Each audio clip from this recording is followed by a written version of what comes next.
Okay,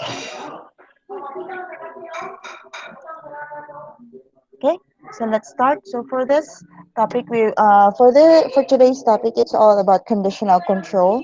So we know that when you say conditional control in programming, it refers to the if else condition or the conditional statements. We also have the looping statements. However, when it comes to looping statements, we have a slight difference from the programming languages that you have already learned.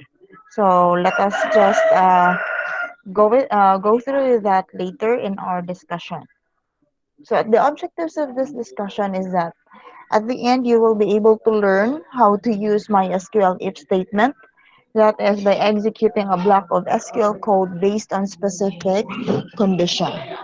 So basically, this my SQL if statement can be what they call this one can be embedded in a procedure or in a function.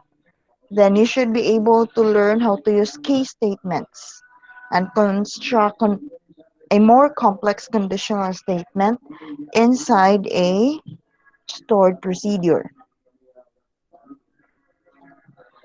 Then you should know how to use the loop statement, the while loop statement, repeat statement, and the leaves statement. So when you say loop statement, you will run it as a block of code repeatedly based on the condition. So once a condition is met, iyahan na siyang i- i-execute until nga mo false ang condition. That's how loop behaves. When you say the while loop,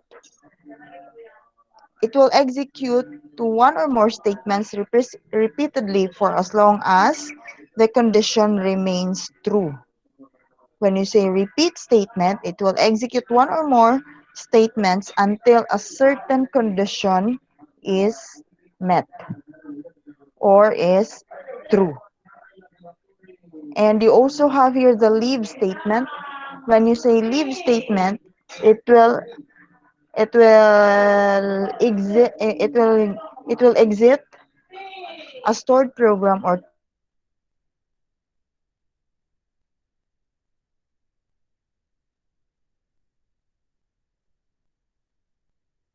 to exit a certain block of code or the loop. Okay, so let's go first with the MySQL if then statement. So you have here three forms of the if then statement. You have the if then, and then you have the if then else. Another is if then else if else. So let's try to look at these three forms one by one. So when you are going to say you need to use an if else statement, you you will execute a set of SQL statement based on a specific condition.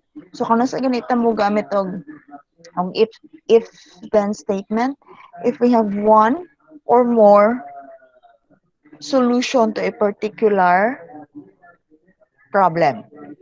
So if you have one or more options as a solution to a problem, then that's the time that you will be using the if then statement. Hopefully, ma-recall ninyo in your programming. Ani ha? So the syntax will be if followed by your condition. This condition will evaluate to true or false. If true, then under the if statement or under the if statement, the block of code will be executed. Otherwise, if the condition returns false, then it will exit the if statement. So let's have an example. Let's still use the customers table that we used in our what they call this one in our function example. So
Mana, oy?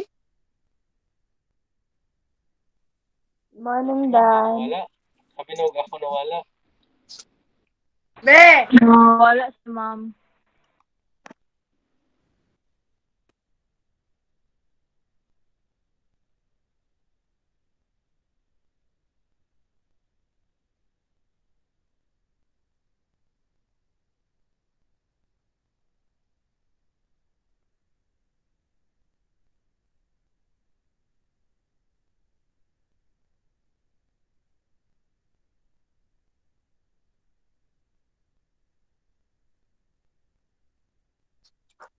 Nawala si ma'am. Yes, Dan. Nawala si ma'am. Ah,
guys, ay mo katulog.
Hello, sorry, na-disconnect ang akong internet. Where was I in my discussion before ko na-disconnect? Sa example, ma'am. Okay, so let me go through the example. Katong sa simple pa nga ko ano, if statement. Yes, ma'am. Okay, tara.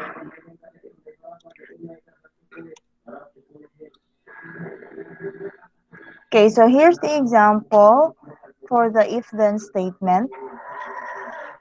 In the if-then statement, in this example, it is embedded in a procedure. So in our procedure, we have here get customer level. Then we have two parameters, specifically the in and the out parameter. So for the in parameter, it will take an input from the user as to what customer number he wanted to check the customer level. So we have named the parameter p customer level of type in. For the output, this will handle the output as to what type of customer level is the based on the customer number entered by the user. So it can be platinum or others.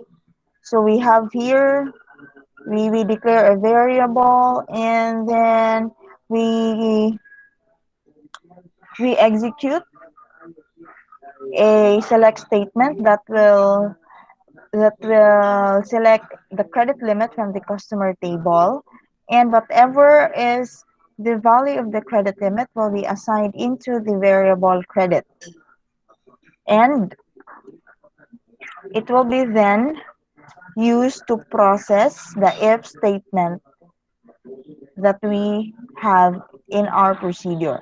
So given that the customer credit limit is greater than 50,000, if credit is greater than 50,000, then it will set the customer P level. This is the output or the out variable. It will set the customer P level to the value platinum. Okay, so let's have here an example. This is a separate example of how you are going to select. Let's try to check the different customers with credit limit greater than 50,000. So let's execute first a simple select statement. You have here the select customer number credit limit from customers where credit limit is greater than 50,000. And then iya lang kayong sort or arrange descending, meaning from highest to lowest ang output. So this is the sample output of your simple select statement. So para atong ma-check later if we will perform the procedure call if the customer number that we're going to input is indeed of platinum level, if it has credit limit of greater than 50,000. So in this example, you have a customer number of 141 with a credit limit of 227,600, meaning it's greater than 50,000. So if we are going to execute the procedure get customer level and we will input 141 as customer number, we should get an output for the customer level of platinum. Kay greater than 50,000 man ni siya. 'Di ba? Ang naasa ato ang atong condition kay if greater than 50,000, 200,000. I mean, platinum iyahang customer level. However, if 50,000 or less, mo exit siya sa imong if condition, mo exit po dayon sa imuhang procedure. Wala siya i-return. Let's try to check what will be the output if we will execute the procedure get customer level. So our input is 141. So that 141 will be used to process the procedure. So remember nga, si 141, ang iyang credit limit is 227,600. So greater than 50,000, right? So ang ihada yung output sa imuhang procedure level is platinum. Kaya greater than 50,000 man siya. Okay? Questions for the simple if statement.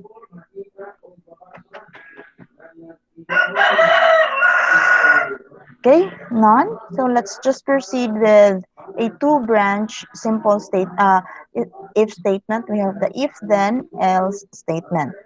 So in this case, you have now two possible answers for your problem. So you have the if statement. If the condition will return true, under the statements under the if block will be executed. Otherwise, if this condition will return false or will evaluate to false, the statements under else block will be executed. So let's have here another example which will give us two possible options or results for our procedure get customer level. So the same procedure name, the same input and the same output. However, we will just differ in the if statement. So we now have two options. If credit is greater than 50,000, it will set the customer level to platinum. However, if credit is not greater than 50,000, it will set the customer level to not platinum. Okay, so kung 50,000 or more, I know, kung more than 50,000, platinum. Kung 50,000 or less, then it will just set the customer level to not platinum. So the same katong process ato ganina to check as to which customers, di ba kaganina gi-check nato which customers has credit limit greater than 50,000. Now in this second select statement, we want to check which customers has less than 50,000, less than or equal 50,000 credit limit, so that we can check if our procedure is really working. So example na to, si customer 447 na siya 49,700 nga credit limit. So let's try to execute the customer level, get customer level procedure with the input 447. So this will then be used to process the procedure. So the output based on our if then statement is not platinum because customer 447 has a credit limit of only 49,700. Claro pa?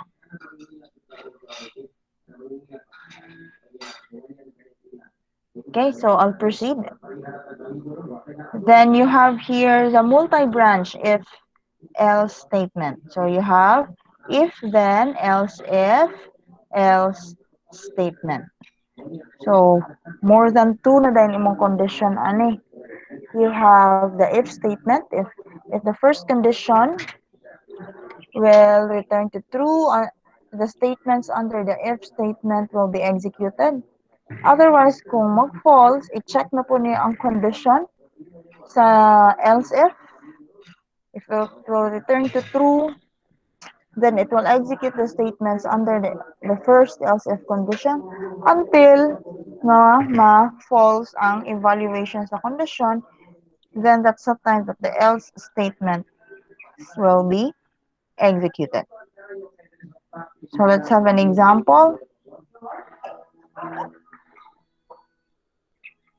So we have here the same procedure, but we have implemented the if statement differently using the else if, the multi-branch if then else statement. So we have, if credit is greater than 50,000, it will set the customer level to platinum. If credit is between 50,000 and greater than 10,000, it will set the customer level to gold. Otherwise, kung less than 10,000 pa gid siya, it will set the customer less than 10,000 or equal to 10,000. It will set the customer level to silver. Okay, let's try to call. So, kato si 447, remember, do 49,000 raman to siya, 49,700. So, sa ato ang if then else statement kaganina kay deception nato into not platinum ang ihang customer level. So since we now have a what they call this one, a multi-branch if else statement, we can set a specific level or a specific, or we can put a specific level for each uh, range of credit limit per customer. So let's use still for customer who are number 447. Its customer level is gold. Ganong gold man. Remember that, ay, hasa man to. That ang gold na to is within the range 50,000 and 10,000. So 49,700 is within the range. So nag-output siya of customer level nga gold for customer number 447. Questions? So far, questions. None so far, ma'am. Okay, klaro klaro pa man siya, masayon naman sabton si if else ba? Yes, ma'am. Masayon naman sabton si if else. Okay, now let's go for the case statement. So when you say case statement, it is an alternative conditional statement from if. So it's what they call, it's a bit more complicated than the if statement. So if statements make the code more readable and efficient, and it has two forms. We have the simple case, and the search case statements. So example, let's have the syntax for simple case statement. You have here the word case. So this will still be implemented inside a stored procedure or a function. Okay, so you have here case, and then what will be the case value? So sa equivalent ano niya sa iyong programming, in your Java and in your programming 1, C, in your programming 1, di ba? Or C++, See, ma'am. C, di See, ba? ma'am. It is equivalent to switch case, the switch statement. Can you recall your switch statement? Yes, ma'am. Yes, ma'am. Okay, very good. So this case statement in MySQL is equivalent to the switch statement in your Java and in your C programming. Okay, so you have here the case value, then you have your statements. And then kato bitong na ay default na part, katong na ay error catcher, mo ni siya ang nasa else. Okay? So let's have here a an example of how a simple case statement is being used. Okay, so we have here get customer shipping procedure. Get customer shipping will have the input parameter customer number, and ang atong i-output is the number of days that the order of the customer will be shipped. Okay? Ayha niya madawat or will be delivered. So naatay gi-declare ring a customer country nga variable. Then we select the country of the customer from customers table, and whatever is the value of the country will be assigned into the customer country variable. Given that the uh, customer number is being entered by the user. So let's now have the case implementation. So nakay case, and then you have your case value, which is the customer country. So when USA, kung ang value ni customer country is USA, then set shipping to 2 days. If the customer country value is Canada, it will be a 3-day shipping. Otherwise, kung neither USA nor Canada, the shipping will be 5 days. Mo ni siya ang sa implementation sa case. So, makompare ninyo sa if, masayon siya basahon kaysa sa if-else nga statement. So, kung imuha ni siyang tawagon, call procedure get customer shipping, and then magpili din kang customer number, then this will be your output at shipping, 2-day shipping, meaning USA ang country sa imuhang customer nga pangita. So that's for the simple case.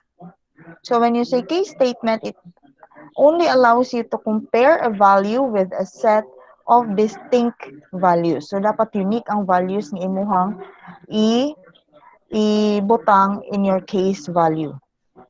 So if you wanted to perform a more complex matches such as ranges, then you will use the search case statement.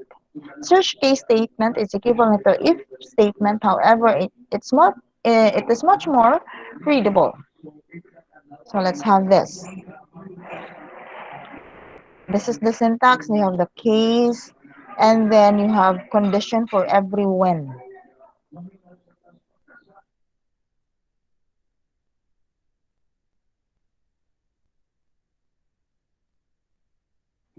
Then you also have, so if in case that the input from the user cannot be found in the database, then you can have the error catcher, just have the message case not found.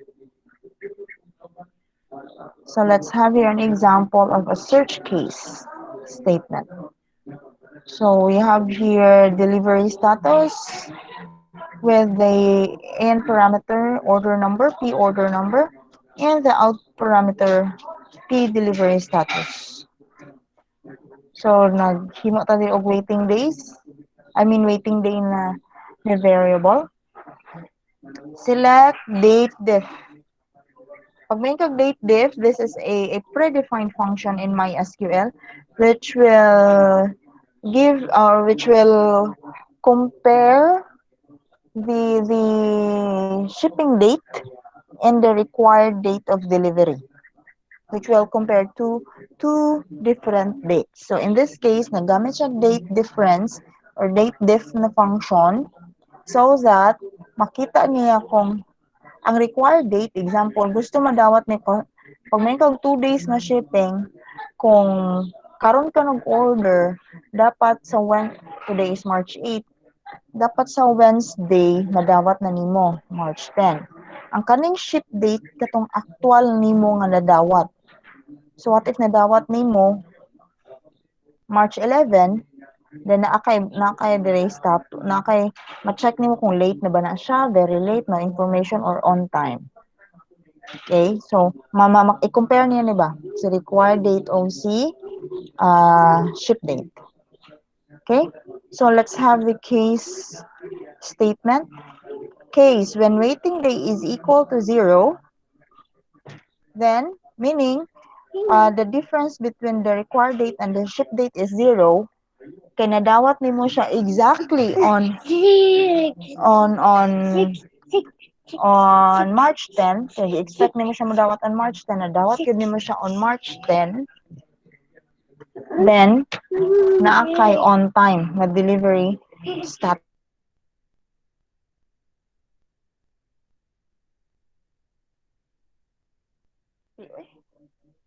Nawala Sam. You get inside. Then you have the waiting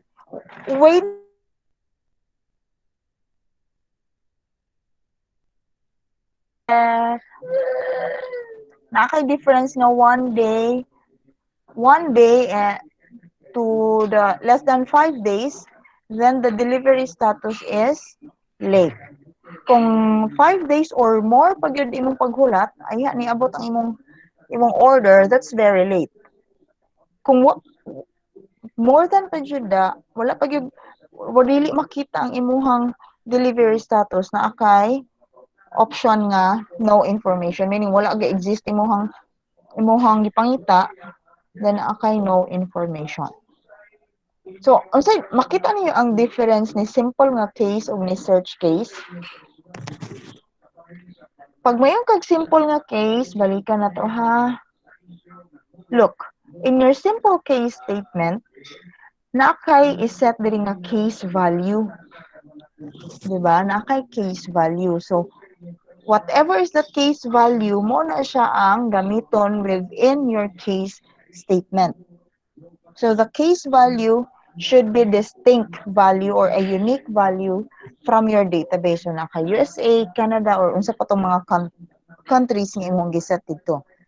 Mao na siya. But, pag mo mag-involve na gani ka og mga range or kanang multiple values ang imong i-check sa imong condition, then that's the time that you will use the search case. Example sa atong search case, kay naa na siya mga range. So, naa siya waiting time nga less than 5 days but more than a day. So, naa kay ko, di ba, naa kay conjunction nga and. Remember, naa kay mga ingana yun. Na kay operator nga and. Mo involve na kag operator nga and ug or sa imuhang pag-check sa imo ang condition sa case statement, then that's the time that you will use the search case. Notice also in a search case, wala kay case condition. Diba? Automatic case and then the conditions that you need to check for the execution of your procedure. Diretso siya. Nakita niyo ang difference ni search case ug ni simple case? Masabot ra siya. Yes, ma'am. Okay, very good. Now let's proceed. So if we do a procedure call for get delivery status of customer 10100, then tanaw na tuon sa iyang delivery, mabutang nga late. Nganong late man kay naghulat siya og more than 1 day but less than 5 days sa iyahang based sa iyang required date. So na late ni siya og mga about 4 days ay niya na receive ang package. So mo ni siya ang output sa imuhang procedure nga get delivery status. So you have here a comparison as to the statements if and case. So both if and case statements allow you to execute a block of code based on a specific condition. So when you're going to choose as to which statement you will use, here are some guidelines. Number one, a simple case statement is more readable and efficient than if statement when you compare a single expression against a range of unique values. So, pwede ra ka mo gamit og case statement as long as naa kay unique nga case value. When you check complex expression based on multiple values, the if statement is easier to understand. If you use case statement, you have to make sure that at least one of the case condition is matched. Otherwise, you need to define an error handler to catch the error. Note that you do not do this in if statement. Diba, kung mag-input ka, when you use a case statement, kung mag-input ka nga wala dito sa imong kondisyon, dapat na kay error handler. Mao na siyang sa switch, diba, na kay default dito sa pinakaubos. Mao to siya mo catch sa mga input nga wala nga dili mo satisfy sa condition sa imong case. So isa in the case of MySQL, ang atong error handler is the else statement. So it is encouraged that when you're going to use a case statement, you always have to set an error handler. Kaya di ka matingala nganong blanco or mo exit rag kalit ang imuhang procedure. Okay? Mo na siya pod kung mag-case ka, pero kung if statement ka, diara mang i-terminate imuhang ko ano na procedure. So dili ingana ka kote si if statement. Now, in some situation, you can use both if and case to make the code more readable and efficient. So kung daghan na ka ikang condition i-meet, instead nga if then, else if then, use case. Kung gamay ra gani, you can use the simple if statement. Okay? Now let's go to the looping statements. So we have loop, while loop, and repeat statements in MySQL. So when you say loop statement, it allows you to execute one or more statements repeatedly. Okay? So this is the syntax na kay label. And then you have the type of looping statement na kay loop. And then you have your statement list and your end loop and label. So the loop can execute optional labels at the beginning and end of the block. Loop executes a statement list repeatedly. The statement list may have one or more statements, which is terminated by a semicolon. Typically, you terminate a loop when a condition is satisfied by using the leave statement. So mag-execute si loop nga statement until nga ma-meet niya ang condition. Pag ma-meet na mo evaluate na si condition into true, mo terminate na dahil imuhang loop na statement. Okay, so naka-example diri label. Loop dayon nga statement imong ipadagan. And then nakay mga condition, then terminate the loop. Nakay condition diri nga if, condition, then leave. So kung mo true na siya, meaning na execute atong loop statement sa taas mo, exit na din siya sa imuhang loop. Okay? The leave statement immediately exits the loop. It works like the break statement in programming languages like C or C++ and Java, and even in PHP. In addition to the leave statement, you can use the iterate statement to skip the current loop iteration and start a new iteration. The iterate is similar to continue statement in PHP, C, and Java. So here's an example of loop statement. So you have here the procedure. So loop is also implemented inside a procedure or a function, pero usually procedure ni siya. So you have here loop label, loop, and then if x is greater than 10, then leave loop label. Meaning, pag greater than 10 ang imuhang value sa x, mo exit siya sa loop label, kani siya nga loop label. Okay, and if set x is equal to x plus 1 if x modulo 2, then iterate loop label. Unsa tong trabaho ni iterate? It Continue. will skip to the current iteration or start a new iteration. Mo siya continue, di ba? So else set str concatenate strx and comma and if. So pag i-display na din mo si string. So say mahitabuan ni. Say mahitabuan ni.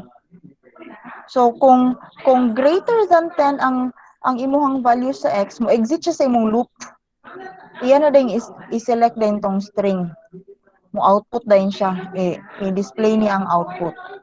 But if x is less than 10, iyahaning i-execute kaning if else sa ubos. Aya siya aya niya i-end ang loop. Nakuha ra nganong duha na kabuok if statement. Ang first nga if statement is to check if the value of x is greater than 10.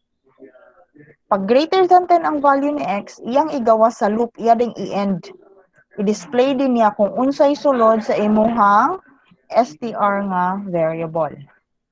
However, if this statement will return to false, meaning that x, the value of x is less than 10, then iyang i-execute ang second set of if-else statement. So, x will be equal to x plus 1, then kwaon nimo ang modulo.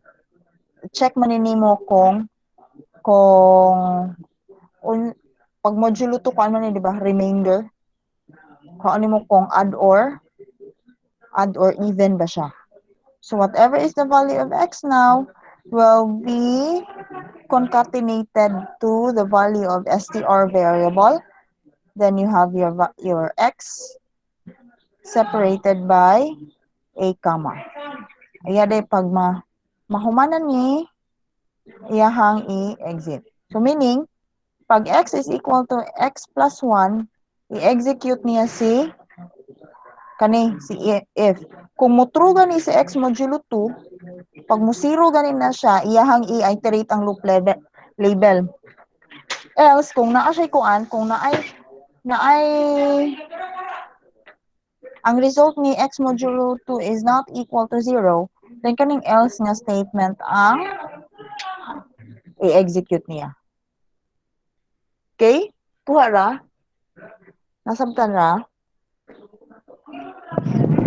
Yes, ma'am. Okay. Ay, ma'am, unsay ko nato, ma'am, result. Ang result kung depende sa imong input sa imong x, depende na siya sa input. So, kung ang imuhang value diri sa x is 1, so if 1 is, i-check na niya, is 1 greater than 10? False. So, diri iyahang i-execute. So, set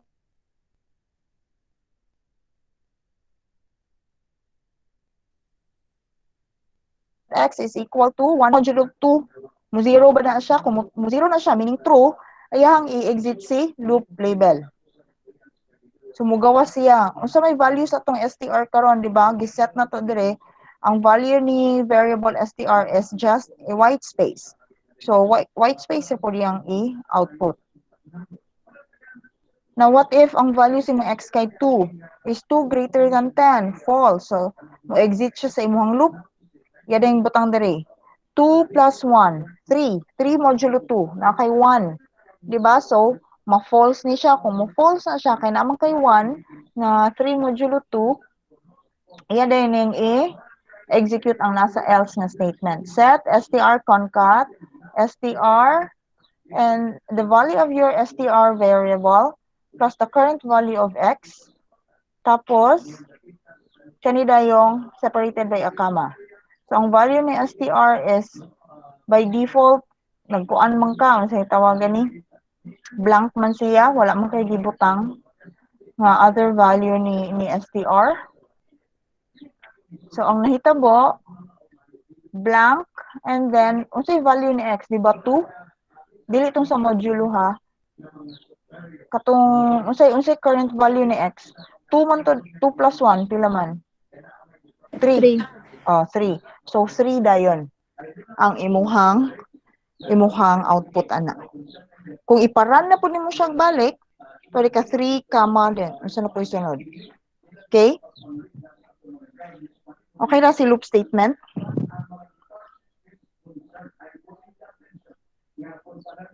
So, mo ni siya ang example. So, nag-procedure call ka og loop demo. So, ang imuhang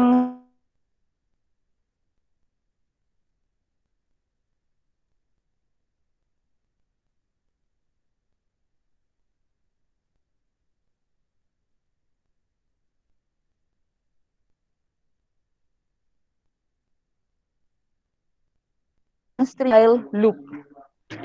So, when you say while loop, unsay buhaton sa while loop?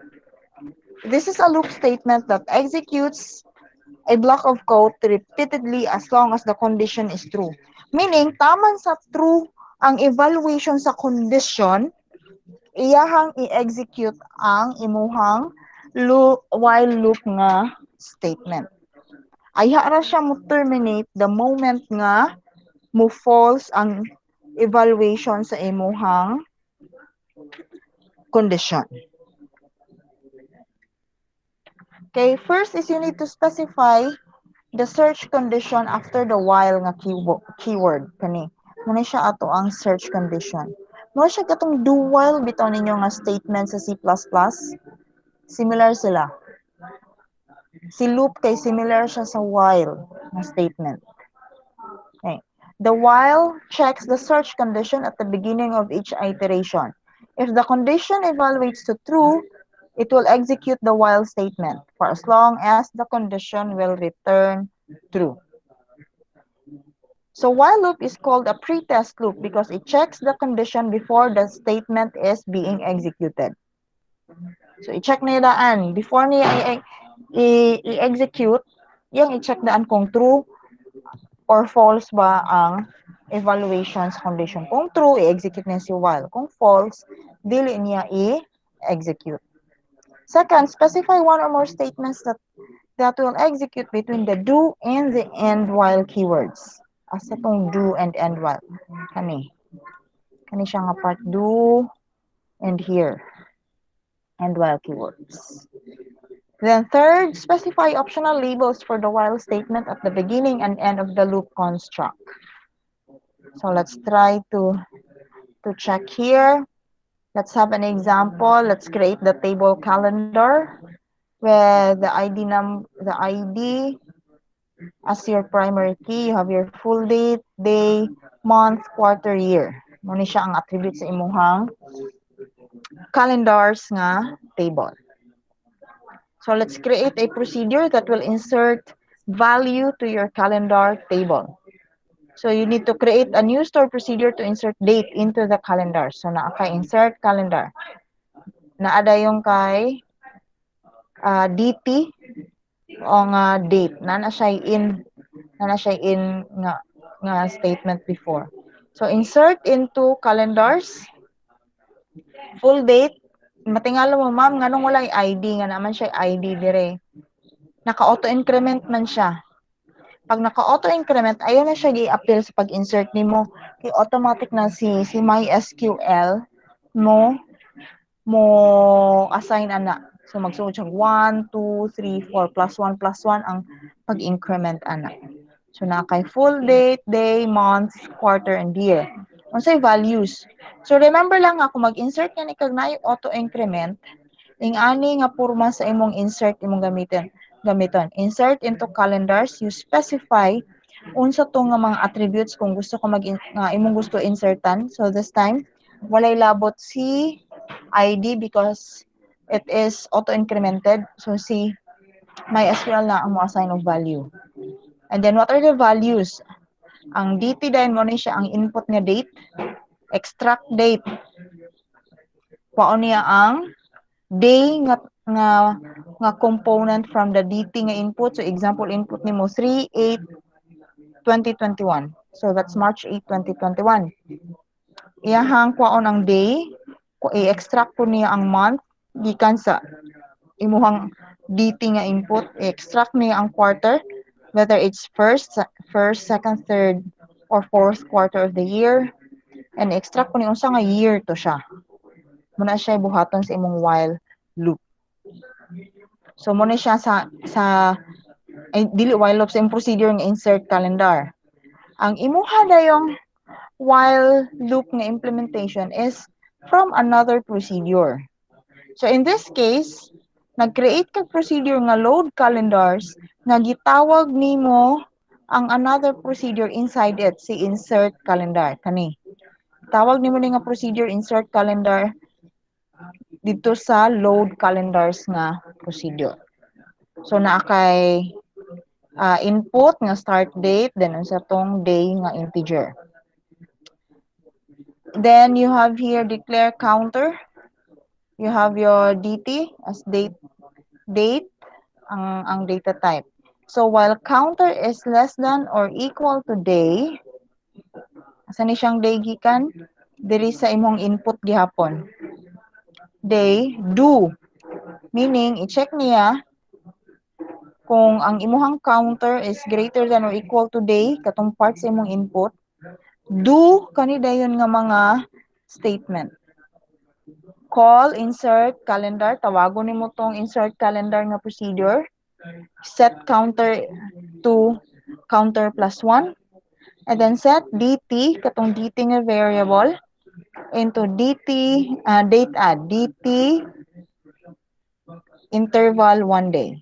So for as long as true ni siya, every time nga mo evaluate ni into true, iyahaning i-run or i-execute niya ang while statements within the ang imong SQL statements within the do and end while nga statement kani. Given nga true na siya permi. So iyan ni siyang i-check daan kung true or false. Kung false gani, iyang i-exit ang imong procedure. Kung true, aya ni niya i-run. The moment nga mo false na siya, then that's the time nga mo exit pud imong procedure, mo end while. Okay? So first is declare a counter and DT variables for keeping immediate values. The default values for counter and DT are 1 and start date respectively. Then check if the counter is less than or equal day. If yes, tawagon itong procedure, mag-insert din ka ang value sa procedure. Then increase counter by 1, also increase the date by 1 day. So mag plus 1 na din ka. While loop repeatedly inserts dates into the calendar's table until the counter is equal to days. So the following statement calls load calendars to load 31 days into the calendars from January 1, 2019. So pag mag-call ka na nga procedure, January 1, 2019, mo ni siya imuhang start date, diba? Kani siya sa procedure name. Start date, input nimo. No? Kana siya si start date, mo ni siya si January 1, 2019. Ang day dayon, meaning number of days, 31 days. Input, di ba? Input gihapon nimo. Kani. 31. So, asa man to? So, for as long as mo true na siya, mo ni ang iyahang input. O na, automatic ang ID, di ba? 1, 2, 3. Kaya auto-incremented mo na siya. So, up to January 31 na siya. So, pag input nimo na kay January 1, 2019, ang day nimo 1, na-extract niya ang month nga 1, na-extract ang quarter 1, kay first quarter man si January, na-extract pod ang year. So, mo ni siya ang sample output.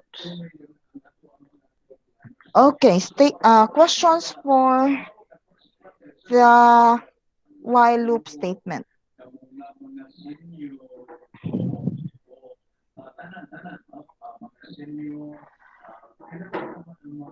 None? Sige, proceed ta. So now we have the repeat statements.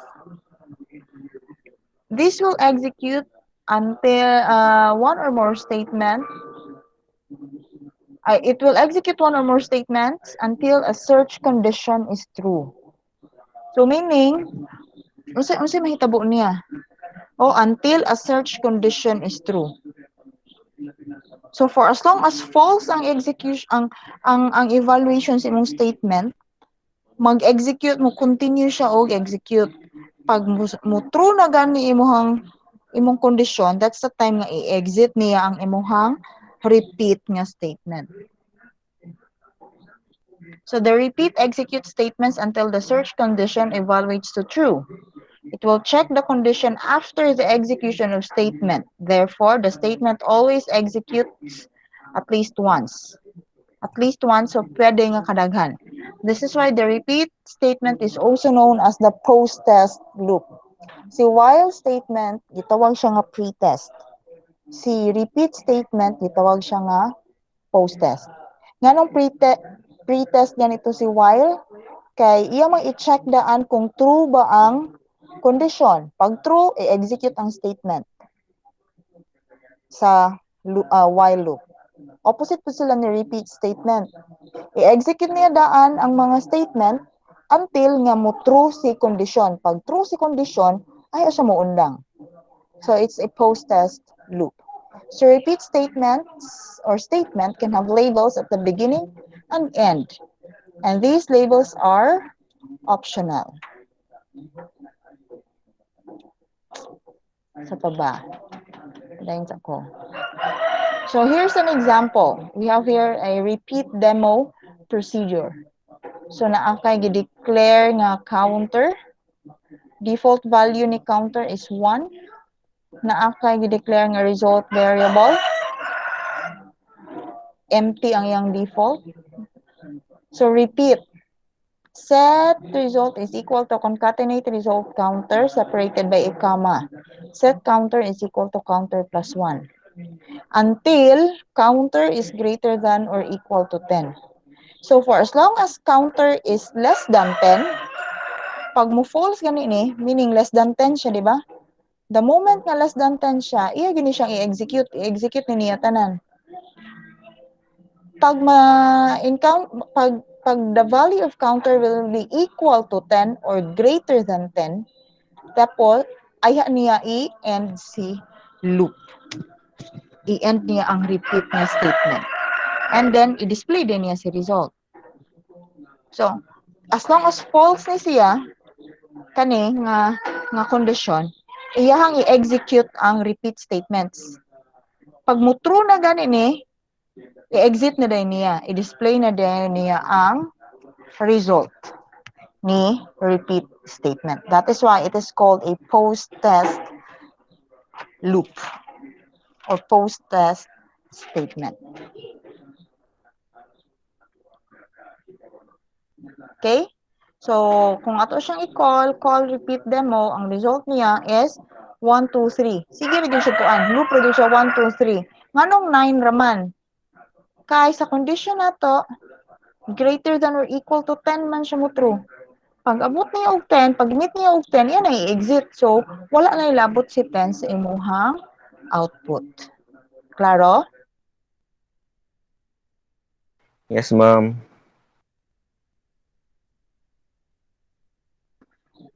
Okay. So, now din tayo leave statement. So, kung sa to, gimension ganina, leave statement is similar to your break statement sa C++ or sa Java. So, leave statement exits the flow control that has a given label. It will specify the label of the block that you want to exit after the leave keyword. So, naka-example dire, kay stored procedure name, SP name procedure. Ang pangalan sa imong label kani SP. Nagbigin din ka dire. Sulod sa imong begin kay if then condition. Pag naana day pag mo true di siya nga condition, iyahang i-exit. Igawas niya sa imuhang label nga SP. Also take note nga sa imong isa ka procedure, kung gusto ka nga naa si if nga condition along with your while, gamit lang ka og label para dito ra ka magkuan sa tawag gani gamit rin ka og leave statement kung gusto kano sa ka gusto mo and sa isa ka block of code ni imong gamiton. So let's have an example here. You have still the customers table. Tanawa giunsa ni paggamit si leave statement. Check credit and then your in parameter, and then you have customer number, na siya space. So in, and then you have customer number. So SP, this is your loop label. This it's not loop label. This is your label. SP. So followed gina siya with a colon. Begin usa tong sulod sa imuhang label. Say nahitabo din he. Gi-check niya if ang customer ka-exist. And then select count into customers. So whatever is the result of this will be assigned into the customer count nga kani siya nga variable from customers. Pangitaon din niya ang imuhang customer number nga gipangita. If the customer does not exist, terminate the stored procedure. So mo ni siya ang iyang buhaton. Nara rin dire. If customer count is equal to 0, Meaning wala ni siya nakita. Iya dayong exit ang imuhang if statement. Okay? Then adin kay mga other statements sila nga gi-define. So using leave statements in loops, gamit gyapon ka og label. Gamit kag label. And then nakay gi-define mo unsa siya nga looping statement, so loop imong gigamit. Gamit na po kag leave. So, pwede gamit ka og you can also use a leave statement in a loop, dili lang kay sa if condition, if statement. So naa po kay leave og repeat statement. So tan-awa, di ba? Within your repeat condition, ay repeat statement, di ba natay repeat, naa kay if. Gamit lang ka og leave kanus para unsay tawag ani? Kanus ka gusto mo gawas ani nga label, kani siya nga execute nga block of code. Pag ma-satisfy ning condition, kung kanus ka gusto mo exit sa imong repeat nga loop, then na din kay leave nga statement. Pag makakita ani si MySQL, automatic igawas niya sa imo ang repeat statement. So you can combine. Pwede pug ka while nga naay leave. So leave causes the current loop specified by the label to be terminated. If a loop is enclosed within another loop, you can break out of both loops with a single leave statement. So nakay loop within a loop, then diri lang siya sa naka-example diri So nakay loop. Ang imo rang buhaton mag-leave ra gihapon ka. Okay? So unsa iyang gibuhat? Nag-set siya sa result nga variable nimo, gi-concatenate niya si result ug si counter. So if ang counter is equal to times kani tapo mo display dayon siya sa mo leave din siya sa imong disk nga label. So gi-exit niya ang entire if statement and the entire loop statement. So ingani ang imuhang result.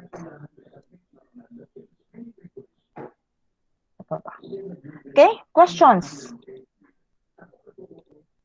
Questions? So you always have to remember na similar kay po sa inyong programming ang conditional control. In your if, pwede nga sulod sa inyong if statement na amoy while or the other way around. Sulod sa inyong looping statement na amoy if. Gamit lang mo og a leave statement to exit that particular block of code. And each block of code that you want to execute, separate it with a label. Okay? Any questions?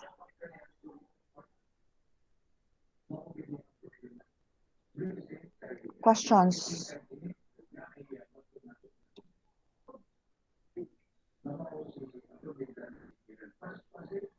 Wala? Okay. Ay sa Jed. Mag-check sa ko og attendance and at the same time screenshot sa ko para sa ato ang mga reports. Wait lang ha.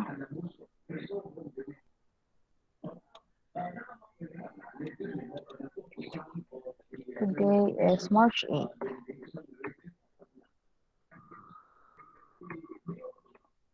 Like questions? Or nalibog mo kayo? Nalibog kamay, ma'am. Nalibog pa. Hindi, masabtan na later. So, sige, pag smile na mo, mag-screenshot na ko. 1, 2, 3. Okay. Mag-check sa din ko og attendance. So, just say present when akong Ipakita ako ang attendance sheet ha. Para maingnan ko niya kung na ako'y wala na dungog. Okay? So, say present when your name is called. Abakita. Present, ma'am. Okay. Abasolo. Present, ma'am. Arong. Ogis. Ogis, wala. Ayon. Present, ma'am. Bada. Bentoso. Kita ko ni Ashley. Present, ma'am. Yeah, nakita tika sa pag-screenshot. Ditonyo. Present, ma'am. Bolieto.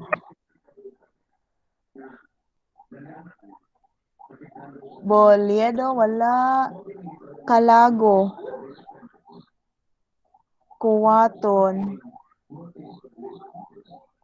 Desierto. Present, ma'am. Igama. Encoy. Present, ma'am. Escobio. Present, ma'am. Okay, next page. Estares. Present, ma'am. Fernandez. Present, ma'am. Ferrer. Donato. Haji Asim. Impron. Ma'am, present. Impron, present. Yes, ma'am. Okay. Limbag. Liatuna. Present, ma'am. Liatuna, yes. Malazarte. Ma'am. Yeah. Present. Obero. Present, ma'am. Obayas. Obvious, ma'am. Present. Yes, di ay sorry. Obayas, obvious. Sorry. Parco. Present, ma'am. Pimentel. Present, ma'am. Rendaje. Present, ma'am. Sahol. Sahol, Present, sahol. ma'am. Sahol, ma'am. Sahol. Then, Salvacion. Samporna. Cerojales. Silvestre. Present, ma'am. Tejada. Present, ma'am. Vargas. Venatero. Villa Hermosa. Present, ma'am. Villa Hermosa. Vertudaso. Present, ma'am. And Zabate. Natrabaho ni si Jean? Yes, ma'am. Yes, ma'am. Okay. So, ako din ning i-send sa o i-upload dito sa ato ang Google Drive katong gihimo ang recording sa atong discussion. Okay? Then mag-upload hinaot lang nga makahimo ko og video nga kuan karon nga kaning examples bitaw ani kay magkuan ko sa tawag ani na pa ko i-submit ha. Maningkamot ko basta within the week maghatag ko og kuan video examples, okay? Kisa ning raise hands si Silvestre og si Sahol. Kuan ni si Sahol mo ni sila ang Ay, sorry, ma'am. Natuplukan. obi na kung nagpa-attendance mo Si Silvestre murag nagpa-attendance ni. Oh, na-present na si Gab. Okay? So, thank you for your time. Maghatag na ko og activity for Thursday. Okay? Okay, ma'am. Thank you, Okay, ma'am. ma'am. Okay, thank you. Thank you, ma'am. Bye-bye. Bless you too.